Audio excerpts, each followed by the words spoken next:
And welcome to Stormont Estate today for the European Pipe Band Championships. And with me today I have Joe Noble, who is one of the adjudicators, and we're going to be having a little chat with Joe in a moment or two.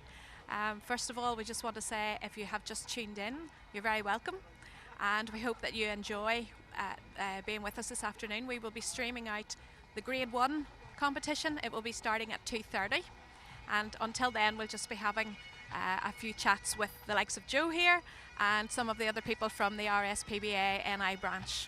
So Joe, it's been a glorious day here so far today. So how have you enjoyed it? So far it's been very, very nice.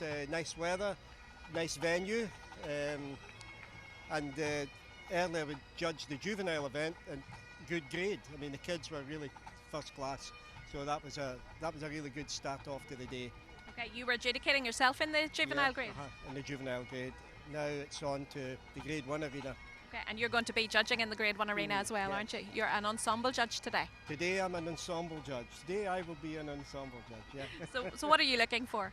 Well, you're looking for so many different things. It's all music. You want to hear a good, well-presented musical performance with there are several tunes, several different time signatures, and what you're looking for is a nice flow and balance through the whole performance, good construction, and obviously, of course, good playing, and overall the sound, you know, a good positive pipe band sound. So that it all sounds like one unit, really? Well, basically that's it. I mean, there are different components in the pipe band. You've got the pipes, which is the big component. They've got the melody line, but you've got the drum corps, which is part of the band. The drum corps, you've got snare drummers at the back. You've got tenor drummers, sometimes maybe 4, 5, 6 tenor drummers, all with different pitched drums, and of course the bass drum, which you'd call as the heartbeat of the band. That's right in the middle. But all of these things have got to be harmoniously tuned. So you want to be entertained down there, don't you?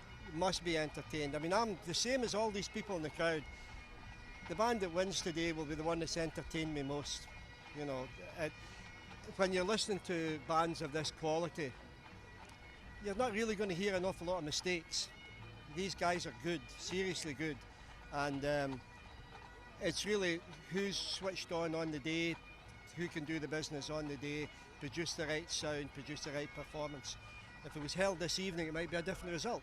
Yeah, I was going to ask you actually, does the weather make much difference to the pipes or the drums? The weather can make a very big difference. I would say this is a good day because they can get their pipes going, they'll settle. The big problem with bagpipes is when you get changeable climate, changeable temperatures, then that affects the overall sound of the instrument.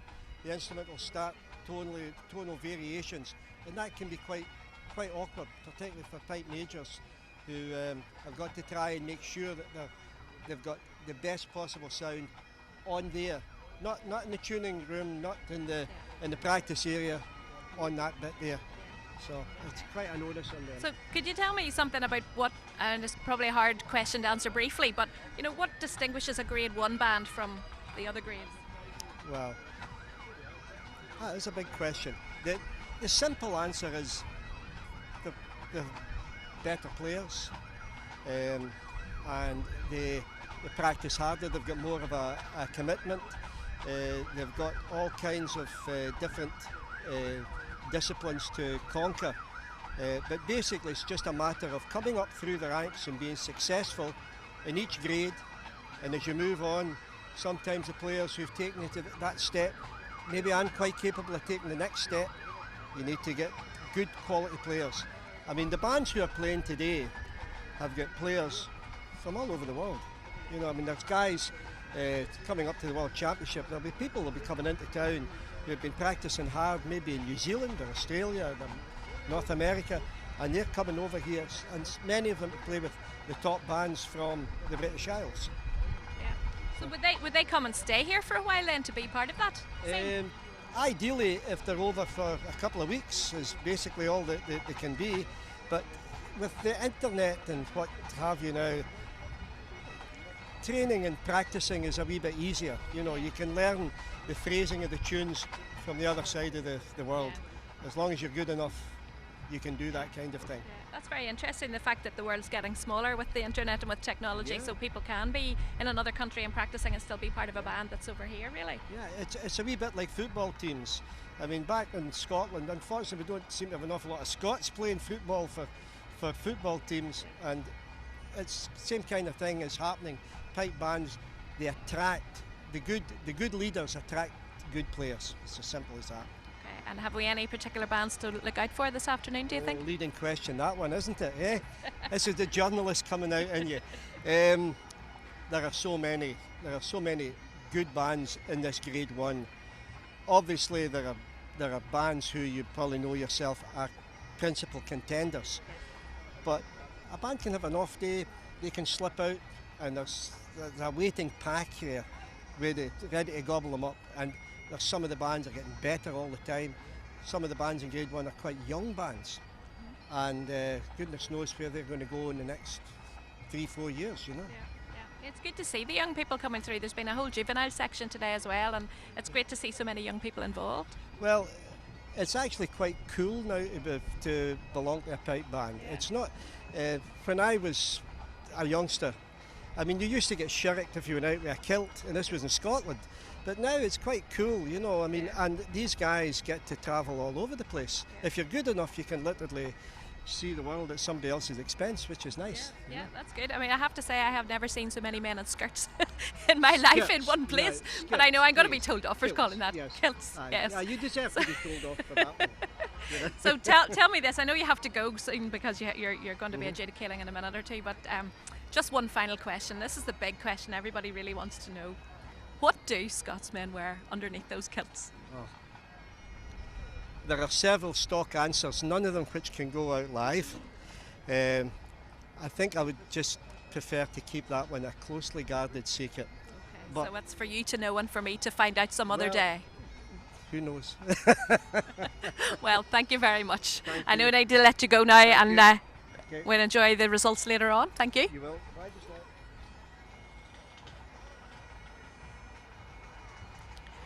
now. Apparently we have so many people on this afternoon that the servers are actually falling over. So if you're having technical difficulties at the minute seeing our programme, we do apologise. We're doing our best to rectify that, but it's due to the big demand which we are seeing this afternoon with lots of people all over the world actually tuning in to watch. And as you can see, it is a beautiful day here in Stormont. We're in the Stormont estate in Belfast. This is the European Pipe Band Championships, and this is the second year that they have been in Belfast. They were here last year, and there might even be a bid for the World Championships to come here in the next few years. It's a great opportunity for the Ulster Scots Agency to promote themselves and to promote pipe banding, and I know the RSPBA are certainly very keen to promote Belfast, especially the Northern Ireland branch are really trying to push Belfast as the place to be for this. And you can certainly see around the crowds, I mean, there are just thousands and thousands of people here this afternoon. There's bands everywhere you look. There are people having a picnic. People have been here right from 8:30 this morning, making sure that they had a good spot round the Grade 1 arena with their picnic chairs. Some of them actually had breakfast here this morning. And certainly the weather is holding up very well. And I'm just going to have a word. I'm going to bring David Scott into the programme here. And David, I think maybe we'll sit down for a wee minute if that's okay. This might be slightly easier on the legs. So, how's today going so far? Exceptional day all round so far. You can see the crowds for yourself. It's totally amazing. We're told that there are literally thousands of people even outside of the grounds here, and one person has described outside in the coach park area as similar to that at Wembley Way. So we've got a huge football match on here today. Okay, and can they see and hear anything out there? They can. The majority of the bands that are due to participate and compete in behind us here, they all have a tuning requirement. So the tuning will take place outside of the main arenas, and then they eventually feed into the arena where they'll be participating. So a lot of folk are inclined to follow the bands outside to see how the tuning progresses and how the sound is developing in each band, and obviously watching for the technical stuff as well. So spying out the competition kind of thing, yeah? Absolutely, let's look into the other camp. I know you do play in Drumlock Pipe Band yourself, and you aren't competing today yourself, but your son is. Yes, my son Ethan, he's playing a grade 4B today with Liston Mulligan Pipe Band, and they're due to play at 14:37, and I'm under strict orders to be on the start line for that time, so it's marching on for me as well. Yes, it's good. It's a family thing as well. My band doesn't compete, but I've always encouraged my sons to participate in this great sport that we see here today. I have a son who is 21 years of age, and he has 2 or 3 All-Ireland Championships under his belt with Killeen Pipe Band in County Armagh. So this is my youngest fella, and this is his first year out. Well, that's great. So you definitely can't be late for that. But I see from the watch you have a few minutes yet, so we'll hold on to you. We'll maybe bring Lindsay in here, Sure. will we? If we